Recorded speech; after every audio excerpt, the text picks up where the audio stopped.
이번 이야기 시청자 돈꽃님께서 기다리고 계십니다. 돈꽃님께서 오늘은 어떤 이야기로 찾아와 주셨을지 또 어떤 이야기로 충격에 몰아넣으실지 한번 들어보도록 할게요. 안녕하십니까. 아이고 돈꽃님 메리가 크리스마스입니다. 메리 크리스마스입니다. 아이고 감사합니다. 오늘 또 돈꽃님께서 찾아와 주셨네요. 예, 그렇습니다. 저 주소 이전했잖아요. 아 그럼요. 전입신고가 완료됐더라고요 보니까. 이제 예. 우리 한 식구니까 뭐 이제 밥도 같이 먹고 그렇게 또 합시다. 네, 아무튼 감사드립니다. 자, 오늘 돈꽃님께서 해주실 이야기는 키워드로 얘기를 하자면 어떻게 될까요? 귀신입니다. 귀신? 네. 돈꽃님 이야기에서 이제 귀신?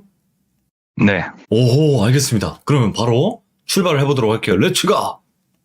기릿입니다. 렛츠 기릿!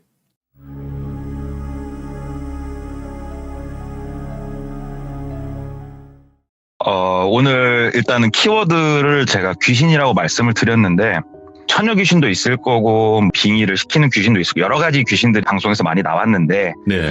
제가 얘기하고 싶은 이 사연의 귀신은 돈 귀신이에요. 돈. 돈? 이 돈이요.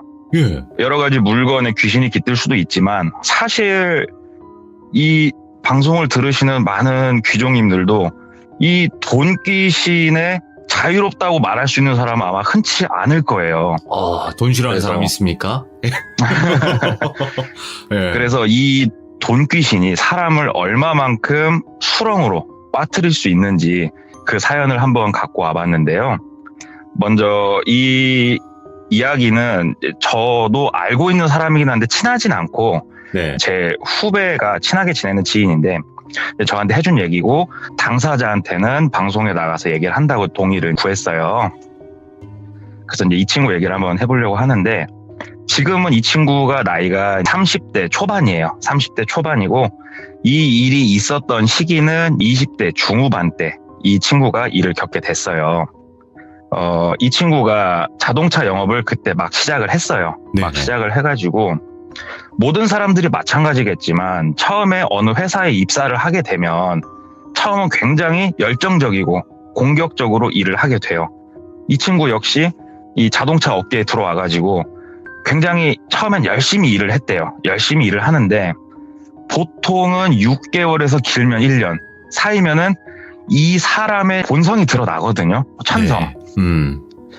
근데 특히 저희 자동차 업계에 있는 사람들은 굉장히 자유도가 높은 직업이다 보니까 이 천성이 너무 극렬하게 드러나는데 이 친구 같은 경우는 처음엔 굉장히 열심히 일을 하다가 한 6개월 정도를 기점으로 이제 슬슬 나태해지는 게 주변 사람들이 보였대요. 이게 네네. 원래는 아침에 뭐 회의가 끝나면은 마음 맞는 영업사원들끼리 나가서 판촉을 하던 업무를 보는데 이 친구가 어느 날부턴가는 아침에 회의가 끝나면 사라지는 거예요. 그래서 그 또래 비슷한 애들이 뭐 연락을 해보면은 집에서 자고 있거나 게임방 가서 게임을 하고 있거나 당구를 치고 있거나 놀고 있는 거예요, 이 친구가. 그렇죠. 예. 당연히 그런 식으로 나태해지면은 판매 대수는 곤두박질 치게 돼요. 그럼요. 그러면 저희는 기본급이 없는 사람들이에요. 네. 빵대를 팔면 정확하게 빵원을 버는 직업인데 생활이 점점 궁핍해지겠죠. 그래도 선배들이랑 많이 챙겨줬어요. 왜 그러냐면 이 친구하고 같은 직원이니까 얘기를 하다 보면 성장 과정이 굉장히 좀 다이나믹하기도 했고 그 어린 나이에 이미 이혼도 경험을 했고 그 다음에 어려서 뭐 어머니가 지병으로 좀 일찍 돌아가시기도 했고 또 여러 가지 방황도 했었고 이런 옛날에 과거사가 있는데 네. 입사를 해가지고 또 선배들한테는 깍듯이 하고 또 항상 웃는 날씨고 하니까 많이 챙겨주기도 했었는데 이 친구가 어느 날부턴가는 이제 조금씩 돈을 좀 빌리기 시작을 하는 거예요. 주변 영업사원들한테. 아, 미안한데 나 30만 원만 50만 원만 좀 빌려줘. 그러면은 뭐 빌려줄 수 있죠. 이번 달에 얘가 몇 대 팔았는지 서로 아니까 다음 달에 얼마 들어올지도 대충 아니까. 근데 이게 좀 이제 많이 반복이 되면서 금액도 조금씩 커졌대요. 금액이 조금씩 커지는데 이 친구가 왜 이런 일이 일어나기 시작을 했냐면 이 친구가 도박에 손을 댄 거예요.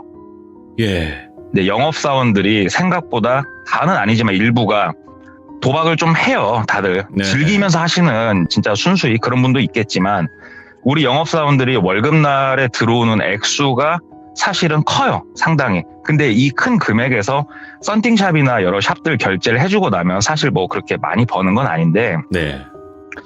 이 친구가 화투를 치든 카드를 치든 이 도박판에 끼게 된 거예요. 그래서 월급날이 되면은 이 도박판에 껴가지고 물론 따면 썬팅샵이나 이런 샵 결제를 딴 돈으로 해줄 수 있으니까 좋겠지만 도박이라는 게 잃을 확률이 더 높거든요. 그러면 돈을 잃고 썬팅샵 결제를 해주면은 당장 자기가 먹고 살 길이 막막하니까 썬팅샵을 미루게 되고, 그러니까 미루니까 독촉이 들어오고 압박이 들어오니까 또 돈을 여기저기서 조금씩 빌려가지고 또 메꾸고, 이게 반복이 되다 보니 또 액수가 커져서 자기 이름으로 대출도 받게 되고 뭐 카드깡도 하게 되고 이런 상황까지 이 친구가 가게 된 거예요. 근데 그 와중에 또 이 친구가 물건을 사고 싶은 게 있으면 못 참는 성격이에요. 스마트 시계라든가 뭐 핸드폰도 자주 바꾸고 또 차도 바꾼 거예요, 이 친구가.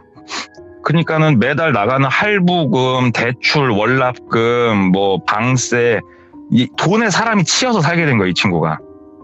근데 그 와중에 도박을 하고 썬팅샵은 계속 액수가 불어나면서 밀리고, A라는 썬팅샵이 더 이상 차를 안 받아주니까 B라는 썬팅샵에 차를 넣고, B도 밀려서 C에다 차를 넣고, 영업사원 이쯤 되면은 진짜 갈 때까지 간 건데, 이게 반복이 되다가 이 친구가 뻥 터지는 날이 와요.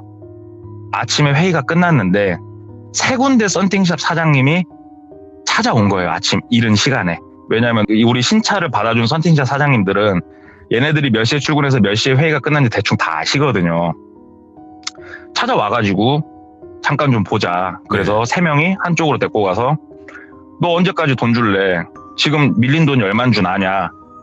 당장 언제까지 돈 내놔라. 이제 압박을 주니까 이 친구가 창피하기도 하고 터질 게 터졌구나. 그때 이제 이 친구가 느낀 것 같아요. 네. 그래서 돈을 알아보니까 사실은 이쯤 흘러가면 주변 사람들 다 알거든요. 돈을 빌려주겠다는 사람은 없고, 이미 카드는 연체 중이고, 대출도 연체 중이고, 자동차 할부도 연체 중이고, 방값은 밀렸고, 그러니까 돈을 빌릴 곳이 없는 거예요, 이 친구가. 네. 그러면 이 친구 수중에 뭔가 돈을 만들 수 있는 조금 큰 물건은 자동차가 한 대 남아 있잖아요, 이 친구한테. 근데 이 자동차를 정리를 또 하기는 싫으니 열심히 백방을 알아봤더니 자동차를 담보로 잡고 돈을 빌려주는 이런 시스템을 이 친구가 또 알게 된 거예요. 그래서 차량 담보 대출을 알아보니까 일반 대부업 신고가 돼 있는 정식 업체에서는 전부 다 거절을 하죠. 왜냐하면 신용조회를 하면 일단 이 친구는 뭐 연체가 그냥 빼백하게 뜨니까. 네네. 머리를 굴리다 보니까 전당포가 생각이 난 거예요, 이 친구가.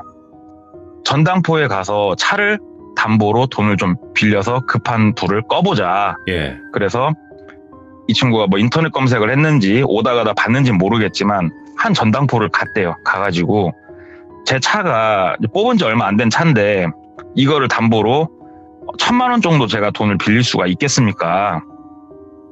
당장 막아야 되는 돈이 1,000만 원인 거예요. 이 액수는 훨씬 큰데. 그러니까는 전당포에서 일단은 중고차 시세에서 저도 정확히는 모릅니다만 뭐 60%인지 몇 프로인지 계산을 해봤더니 1,000만 원 정도는 빌려줄 수 있겠다. 이걸 담보로 잡으면. 네. 근데 문제는 원부를 띄워보고 조회를 다 해보니까 당연히 할부로 이 차를 샀는데 근저당 설정이 돼 있는 거예요.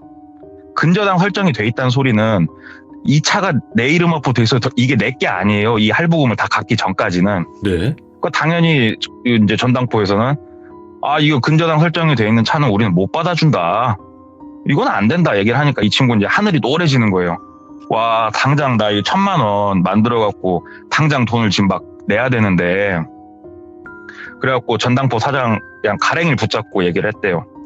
사장님, 그러면은 사장님이 이거를 뭐 망치차로 날리든 뭐 대포차로 날리든 상관없으니까 나 돈 갚을 수 있으니까 1,000만 원만 좀 빌려줘라 얘기를 하니까 전당포 사장님이 우리 쪽에서는 불가능하고, 왜냐면 전당포도 다 신고를 하고 하는 사람들인데 그걸 하게 되면 안 되는 거니까. 네네. 그렇게 돈이 급하다고 하면 내가 한 군데 소개를 해줄 테니까 거기 가서 뭐 돈을 한번 빌려봐라. 그렇게 해서 한 군데를 소개를 받게 된 거예요, 이 친구가. 네. 그래서 위치를 설명을 듣고 이 전당포 사장님이 그 업체에다가 미리 전화를 해놓으려니까 가가지고 뭐 XXC를 찾아왔다 얘기하면은 그쪽하고 얘기가 될 거다. 그래서 감사하다고 인사를 하고 바로 그쪽 업체로 이동을 한 거예요. 네. 그쪽 업체는 구도심 한복판에 있는 3층짜리 빌딩이래요. 낮은 빌딩인데 빌딩이 있고 그 앞에 쬐까맣게 주차장이 있고 이 주차장 앞쪽으로 아예 바리케이트가 이제 막혀 있더래요. 도착을 해서 봤더니. 네. 그래서 바리케이트 옆을 봤더니 인터폰이 있어서 초인종을 이렇게 몇 번 눌렀더니 받더래요, 인터폰을. 그래서 저기 땡땡 씨를 좀 찾으러 왔습니다. 그랬더니 무슨 업무로 찾으러 오셨습니까? 이렇게 물어보니까 저기 전당포 사장님이 미리 전화를 해놓으신다고 해서 왔습니다. 그랬더니 예, 전화 받았습니다. 그럼 들어오세요 하고 전화를 끊으니까 바리케이트가 자동으로 살짝 열리더래요. 그래서 차는 바깥에다 세워놓고 바리케이트 안으로 들어가서 건물 입구에 도착을 했더니 건물 입구도 전부 다 못 들어가게 보안장치가 다 돼 있더래요. 예. 근데 이 건물 들어가면서 봤더니 땡땡 유통이라고 써있는 이런 건물이었대요. 그래서 일반 회사인가 보다 하면서 이제 기다렸더니 안에서 사람이 나와서 문을 열어주고 안으로 데리고 들어갔대요.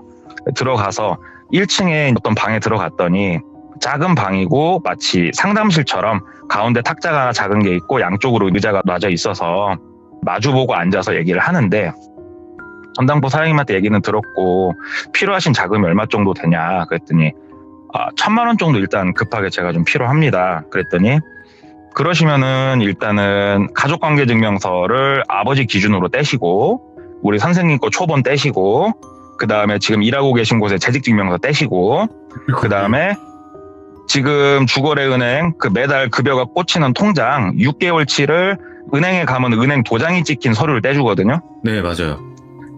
그거 내역서를 떼서 일단 오십시오. 그 다음에 저희가 빌려드릴 수 있는 금액을 판단을 하겠습니다. 이렇게 얘기를 하더래요. 그러니까 예. 뭔가 진짜로 은행에 가면은 보통 많이 하는 작업들이니까 그래가지고 서류를 번갯불에 콩고 먹듯이 떼어서 갔대요. 후딱 돈이 급하니까 떼가서 싹 보여줬더니 서류를 한참 검토를 하더니 잠시 앉아 계세요. 대표님하고 제가 물어보고 오겠습니다. 그러고 방에 나갔다가 한 15, 20분 있다 다시 이 사람이 들어오더래요. 그러면서 대표님 결제는 완료가 됐고 일단 1,000만 원을 저희가 빌려는 드릴 수 있는데 혹시 이런 쪽 돈을 처음 써보시죠? 이렇게 묻더래요. 그래서 예, 뭐 이런 류는 처음입니다. 이렇게 얘기를 했더니 일단은 이자는 10%래요. 근데 연이율이 아니고 월이율 한 달에 10%, 예. 한 달에 10%고 석 달 뒤에 다 상환을 하는 조건이에요. 그리고 이자는 선으로 뛴대요. 그러니까는 1,000만 원을 빌렸지만 이 사람이 받아가는 돈은 700이고 석 달 뒤에 1,000만 원을 갚아야 되는 거예요. 이게 많은 분들이 들었을 때 이건 말도 안 되는 거라고 생각을 하시겠지만 아마 귀종님들 중에서도 이쪽을 아시는 분들이 꽤나 있을 거라 생각을 해요. 이걸 소위 뭐 달러빚이라고 이렇게 표현을 하기도 하는데 이 친구가 어찌됐건 급하니까 이제 또 자동차를 팔다 보니까 그래 석 달이면은 1,000만 원을 내가 만들어서 오면 되겠다 이런 또 이제 말도 안 되는 상상을 스스로 하면서 빌렸대요 돈을. 그래서 하겠습니다 얘기를 했더니 700만 원을 5만 원짜리로 해가지고 작은 종이봉투에 담아서 현금으로 주더래요. 현금으로 700을 주고 그 수령증에다 사인을 하게 하더래요. 그래서 수령증에다가 사인을 하고 700을 들고 나갔대요. 그래서 이 친구가 일단은 급한 데다 돈을 바로 입금을 해야 되는데 그 와중에 또 카드를 한 게임 친 거예요. 아이고. 예. 또 카드를 한 게임 치면서 일부 돈은 잃고 또 여기저기 진짜 급한데 몇 군데 막았는데 이게 막아지겠냐고요. 예. 1,000만 원을 갖고 가도 막힐 똥 말똥한 금액인데 700을 갖고 가서 돈을 잃고 주니 사건이 무마가 안 되잖아요. 그래서 일주일도 안 돼가지고 다시 그 땡땡 유통을 찾아간 거예요. 찾아가서 제가 돈이 좀 더 필요합니다. 돈을 조금만 더 빌릴 수 없겠습니까? 이번 달에 제 실적이 좋습니다. 돈을 충분히 제가 갚을 능력이 됩니다. 얘기를 했더니 500만 원을 더 빌려줄 수 있는데 그때도 얘기했다시피 선이자를 떼는데 선이자를 100만 원 단위로 잘라서 준대요. 그러니까는 500을 빌리면 300을 가져갈 수 있는 거예요. 그리고 석 달 뒤에 총 1,500을 일시금으로 상환을 하는 조건으로 돈을 빌려 가겠냐. 이 친구는 이쯤 흘러가니까 사람이 아마 제정신이 아닌 것 같아요. 제가 생각을 해도. 그쵸. 예. 빌렸대요, 돈을. 알았다고. 그 날짜에 다 같이 1,500을 갚겠다 해서 돈을 빌려서 꼴랑 또 그 300을 가지고 또 여기저기 줄 거 주고 났는데 못 막죠. 그거 가지고. 그러니까는 이 친구가 석 달 동안 주변 지인들한테 막 죽는 소리 뭐 해갖고 돈을 더 빌려서 얻다 또 내고 뭐 자동차 팔아갖고 들어온 수당 있으면 또 얻다 메꾸고 돈이 1,500이 절대로 안 모여요. 이게 이 상황까지 가면 제가 생각을 해도. 예.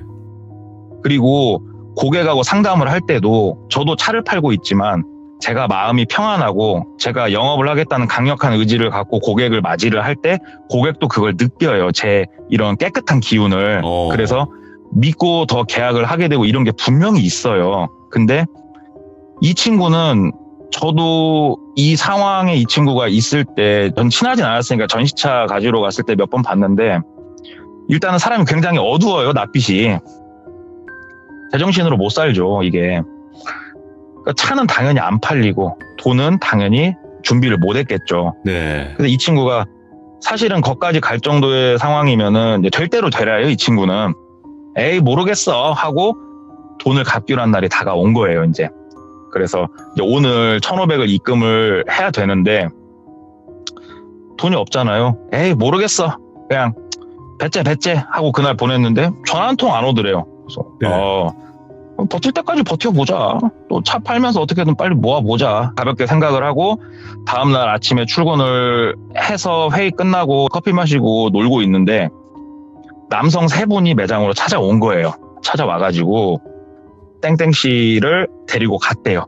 그냥 납치는 아니고 그 상황에서 이제 얘기를 하고 데리고 갔는데 매장 사람들은 이게 뭔 일인가 싶죠. 왜냐면 매장 사람들한테는 뭐 돈 이런 얘기는 안 하니까. 그렇죠. 이 친구가 갔다가 다음날 출근을 했는데 얼굴빛이 이건 사람 얼굴빛이 아니더래요. 어디 막 두드러 맞고 온 건 아니고 얼굴에 근심 걱정이 엄청나게 짙어져서 온 거예요. 이 친구가. 그러더니 한 일주일쯤 지났을 때 그 팀이 있고 팀장이 있고 그 밑에 또 영업사원들이 이런 식으로 돌아가는데 팀장한테 카톡이 하나 새벽에 온 거예요. 팀장님 제가 집에 좀 여러 가지 일이 생겨서 출근을 못 할 것 같습니다. 그동안 감사했습니다. 제가 이 많은 분들한테 빌린 돈은 제가 빠른 시일 내에 갚겠다고 말을 좀 전해 주십시오. 이렇게 카톡이 하나 오고 이 친구가 전화가 안 되는 거예요. 근데 이 친구가 이 카톡을 남기고 뭘 했냐면 자기가 혼자 사는 이 원룸에서 짐들을 빠르게 챙겨가지고 자기 차에다 싣고 야반도주를 한 거예요. 쉬운 얘기로. 예. 그래서 내가 살고 있는 이 지역에서 진짜 먼 지역으로 가가지고 여관을 하나 잡고 누워가지고 소주 한 잔 먹고 그러고 자고 있는데 예. 문이 열리더래요. 딱 문이 열리면서 그 남자들이 들어와가지고 그때는 끌려서 갔대요. 예. 끌려서 가가지고 다시 그 땡땡유통 건물로 잡혀서 간 거예요. 이 친구가. 잡혀서 가서 이제 얘기를 했더니 처음 잡혀갔을 때 무슨 얘기를 했냐면 기간을 일주일 줄 테니까 갚아라 였대요. 일주일 줄 테니까 갚아라. 일주일 뒤에는 우리가 마음대로 우리 방식대로 처리를 할 거다. 근데 이 친구가 일주일이 됐는데 돈을 마련할 길이 없으니까 야반도주를 선택을 한 거예요. 무서우니까. 예. 근데 어떻게 잡았냐. 이 친구 차에다가 추적장치를 달아놓은 거예요. 이미 이쪽 사람들이. 우와. 이 추적장치는 실제로 있어요. 지금도. 예. 예, 지금도 있고. 그러면서 당신이 그냥 돈을 만약에 약속한 날짜에 갚았으면 이 추적장치는 당신도 모르는 사이 우리가 제거를 했을 거고 더 이상 말을 하지 않을 건데 상황이 여기까지 왔으니 추적장치를 우리가 단 비용까지 다 당신이 물어야 된다. 그 추적장치 단 비용이 일단은 한 1,000만 원 정도 한다고 하더라고요. 이쪽 업체에서 얘기를 하기를. 예. 이때부터는 수렁이에요. 그냥 수렁. 예.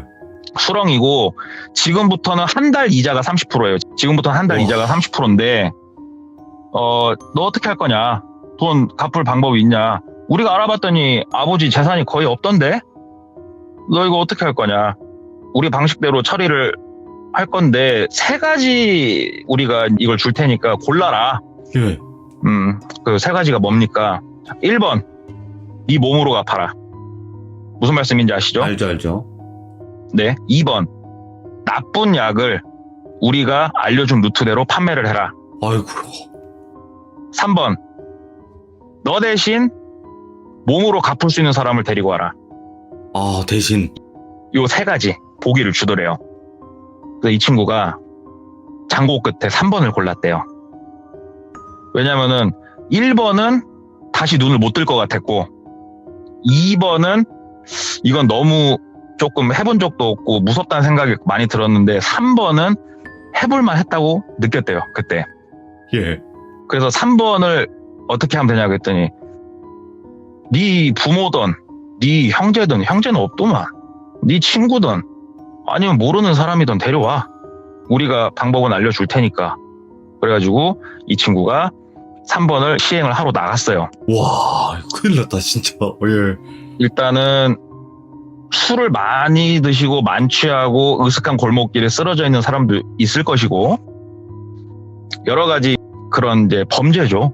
예, 이런 게 있을 거지 않습니까? 그래서 이 친구가 그걸 해보려고 이쪽 업체에서 준 승합차를 가지고 예. 나가서 밤에 배회를 하기 시작을 한 거예요. 이제 새벽에. 으슥한 곳에 혹시 술 먹고 넘어져 있는 사람 없나? 이런 것들을 보러 다닌 거죠. 근데 못 하겠더래요, 이게. 이게 뭐 한 20-30년 전 일도 아니고 근래 일인데 사방천지가 블랙박스고 CCTV고 그렇죠. 못 하겠더래요, 이거를. 그래가지고 몇 번 허탕을 치고 들어오니까 그쪽 업체에서 스타렉스를 일단은 쓰라고 줬잖아요. 이제 추적이 안 되는 차를. 네네. 한 번 갖고 나갈 때마다 500씩이었어요, 이게. 예. 얘기를 들어보니까. 그러니까는 이 친구는 그냥 숨만 쉬고 뭔만 하면 돈이 계속 오르는 거예요. 그러니까 이 수렁에서 절대 헤어나오지 못하도록 설계가 되는 거예요. 점점 크게. 미쳤다. 계속 그래서 그러네. 네, 3번은 더 이상 못 하겠다. 그러면 2번을 하겠다. 그랬더니 이제 이 인터넷을 이용한 일련의 방법들을 알려주고 한번 해봐라 하고 다 방법을 알려주더래요. 예. 그래서 해봤더니 생각보다 이쪽 일이 굉장히 크더래요. 그래서 그 일을 해보니까 돈은 되는데 자기가 더하기 빼기를 해봤더니 내가 아무리 진짜 잠 안 자고 이걸 하더라도 이자조차 감당이 안 되는 이 정도 금액이더래요. 이미. 예. 왜 그러냐면 우리가 흔히 아는 은행 이자는 내가 빌린 원금에 이자가 붙지만 이 친구가 지금 잡혀있는 이곳은 이 원금의 이자를 더하고 원금의 이자를 더한 금액에 또 30%가 붙고 30%가 붙은 거에 묶여서 더 30%가 붙고 이런 식으로 올라가니까 와. 이거는 감당할 수가 없더래요. 감당 자체가 안 되니까 이 친구가 내가 그러면은 이번 항목에 대해서 좀 크게 한번 해봐야겠다 라고 하면서 일부러 이 친구도 너무 대놓고 좀 일을 한 거예요. 일부러. 왜? 경찰한테 잡히려고. 그래서 경찰한테 잡혔대요. 예. 이 친구도 일부러 잡히려고 좀 크게 한 거예요. 잡혀가지고 얘기를 하는데 그쪽 업체에서 이런 얘기는 했겠죠, 당연히. 네가 뭐 이런 저런 일을 하다가 혹시라도 연행이 되면 우리 쪽 일을 얘기하려면 해라, 네가. 그러면은 일단은 이 친구 아버지랑 다 계시잖아요. 어머니는 안 계셔도. 예. 네가 가진 모든 게 한순간에 다 없어지고 그 이후에 너도 똑같이 없어질 거다. 얘기를 한 거예요. 이쪽 업체에서. 그러니까 이 친구가 굴지는 않고 그냥 단독이라고 끝까지 우겨가지고 저도 법은 잘 모릅니다만 실형을 1년 받았대요. 1년. 초범이고 생활이 굉장히 궁핍했고 여러 가지 것들을 해가지고 1년을 받아서 교도소에서 1년을 수감을 하고 예. 이제 출소를 했는데 출소를 딱 하니까 기다리고 있더래요. 이 친구를. 예. 진짜 그때 주저앉았대요, 이 친구는. 왜 그러냐면 감옥에 들어가서 나오면은 그래도 이렇게 찾아오진 않을 거라는 생각을 했는데 예. 딱 어떻게 알았는지도 모르는데 아무튼 출소를 딱 하는데 밖에 나왔더니 이미 이 사람들이 자기를 기다리고 있더래요. 그래서 그 자리에 주저앉아가지고 다리 힘도 안 들어가더래요, 그때는. 예. 이 사람들 차에 이제 타서 다시 잡혀간 거예요. 잡혀갔더니 1년간 고생했고 1년 동안 기간은 이자를 우리가 받진 않는다. 오. 받진 않고 또 빚 갚아야지. 그래서 이 친구가 물었대요. 오늘 기준으로 제가 갚아야 될 돈이 얼마입니까? 그랬더니 대략 2억 5천 정도더래요. 금액이. 2억 5천. 그러니까 이 친구가 사실상 현금으로 받은 돈은 합쳐서 1,000인데 예. 1년이 조금 넘는 기간 동안 이 1,000만 원이 2억 5천으로 이제 불어 있는 상황인 거예요.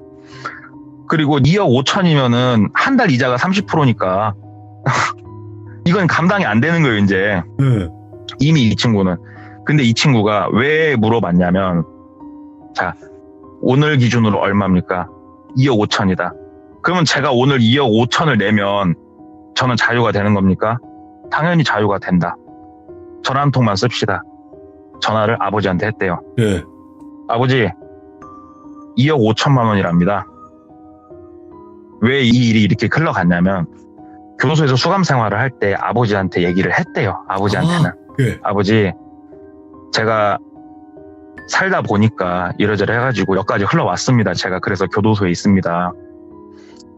아버지가 한번 저를 좀 살려주실 수 없겠냐. 근데 아까도 말씀드렸지만 이 친구 집이 굉장히 힘든 집이었거든요. 네. 그러니까 아버지가 친척들한테 가서 무릎 꿇고 선산 팔고 본인이 살던 집 팔고 아버지 거 차 팔고 아버지 이름으로 있던 쬐깐한 논 하나 팔고 다 팔고 또 진짜로 막 아버지 친구든 뭐든 손을 빌려가지고 근 3억이 되는 돈을 준비를 해놓으셨더라고요. 이 아버지가. 차라리 1,000만 원대 그래서- 빌리지. 아이고. 예. 걔네들도 이게 다 설계예요. 이게 설계. 아. 그때는 외부에다 연락을 하고 싶어도 못하는 거였고 바깥에 나갈 때는 그냥 나가라고 혼자 보내주는데 뭐 미행이 따라붙었는지 솔직히 알 수는 없어요. 그거는 이 친구도 알 수는 없는 거. 제가 거기까지는 물어보지도 않았고 이 친구한테 생각이 못 미쳤으니까. 아버지가 2억 5천만 원을 현금으로 들고 오신 거예요. 현금으로 들고 오셔가지고 2억 5천을 주고 그 자리에서 변제를 했다는 서류를 써줘라. 그래서 변제를 했다는 서류를 받고 다시 한번 물어봤대요. 끝난 거 맞지? 그랬더니 오, 이런 경우는 처음이네. 그러더래요. 일단은 약속을 했으니까 끝났고 땡땡 씨는 잠깐만 좀 얘기를 하죠. 그러면서 한쪽으로 데리고 가더래요. 예. 데리고 가서 땡땡 씨한테 무슨 얘기를 하냐면 어찌됐건 땡땡 씨 그동안 고생 많으셨고 내가 오늘 이벤트가 하나 있으니까 땡땡 씨한테 마지막으로 내가 이거 하나 좀 보여줄 테니까 이것만 좀 보고 가래요.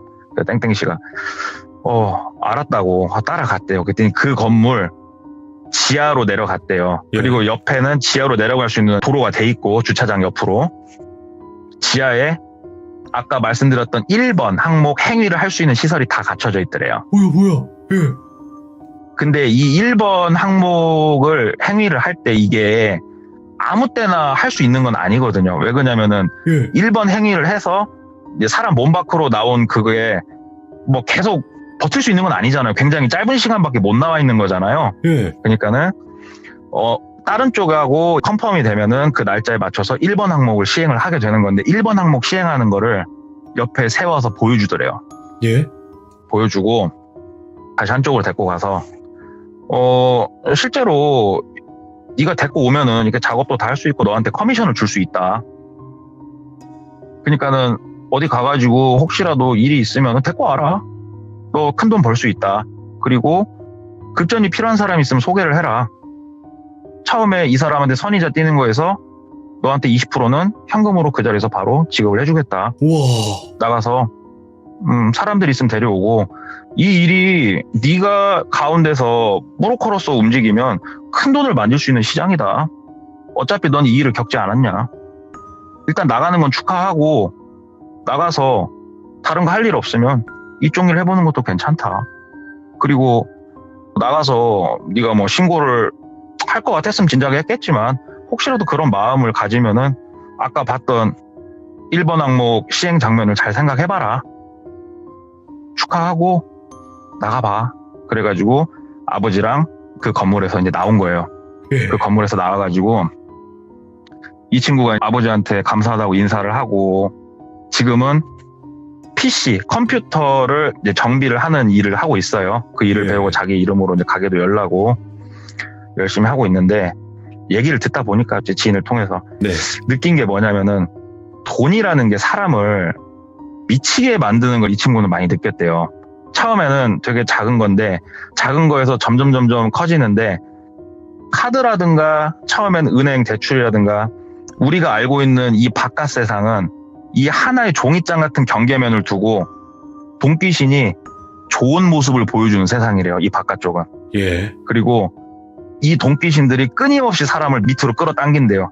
더 좋은 집에 살아야지, 더 좋은 차를 타야지, 더 좋은 시계를 차야지.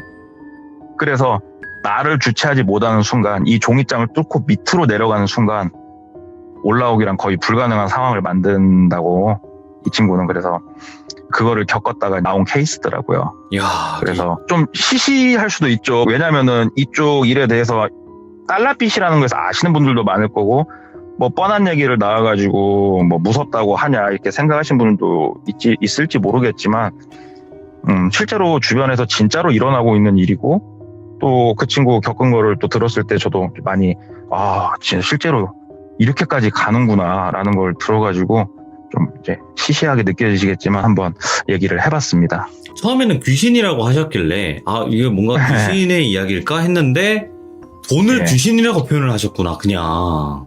예, 그렇습니다. 근데 맞죠. 맞는 말이에요. 여기서 솔직히 그거를 반박할 수 있는 분들이 없다는 게 느껴지는 게 뭐냐면, 돈이 네. 사람을 홀리는 걸까? 그거를 저도 잘 모르겠지만 돈 싫어하는 사람은 없고 네. 돈 욕심은 누구든 나는 거잖아요. 그렇죠. 와, 근데 여기에 완전히 눈이 멀어버리는 순간 그게 귀신보다 더 무서워지는 거죠. 그렇죠. 헤어나올 수가 없다고 그러더라고요. 야, 진짜 현실의 공포의 끝판왕입니다, 진짜. 감사합니다. 아니, 그래요. 돈 얘기, 뭐 이런 대출 얘기, 뭐 사채 얘기, 이런 게 솔직히 안 무서우신 분들도 있어요. 근데 그렇죠. 이런 네. 얘기를 무섭게 하시는 게 동네 꼬마님이에요. 와, 진짜로. 야, 진짜. 야, 여운이 안 가시네요, 진짜. 크리스마스 이브인데 그래도 많은 분들이 좀 무섭게 들으셨으면 좋겠습니다. 너무 감사합니다. 진짜 동네 꼬마님. 돈의 노예가 되지 않도록 내년에도 우리 다 같이 파이팅 합시다. 네, 감사합니다, 돌비님. 감사합니다. 네, 들어가세요. 네. 근데 충분히 있을 수 있는 일이에요. 왜냐면 저도 그 자동차 딜러분들이 있던 곳에서 같이 있어봐서 알지만 충분히 있을 수 있습니다. 왜냐면 거기서는 막 돈 갖고 튀고 이런 일들이 비일비재해요. 그러니까 진짜 그렇게 했다고? 회사에서 특히나 그런 일들이 정말 많아요. 여러분들, 저는 직접 봤고 그런 얘기를 직접 겪었고 들었기 때문에 더 잘 알 수밖에 없는, 더 공감할 수밖에 없는. 그래서 동네 꼬마님 이야기 댓글 보시면 진짜로 딜러분들이 댓글 많이 남기세요. 공감 너무 많이 된다고. 그래서 실제 여러분들 있는 일입니다. 네. 시청해주신 모든 분들 감사드립니다. 고맙습니다.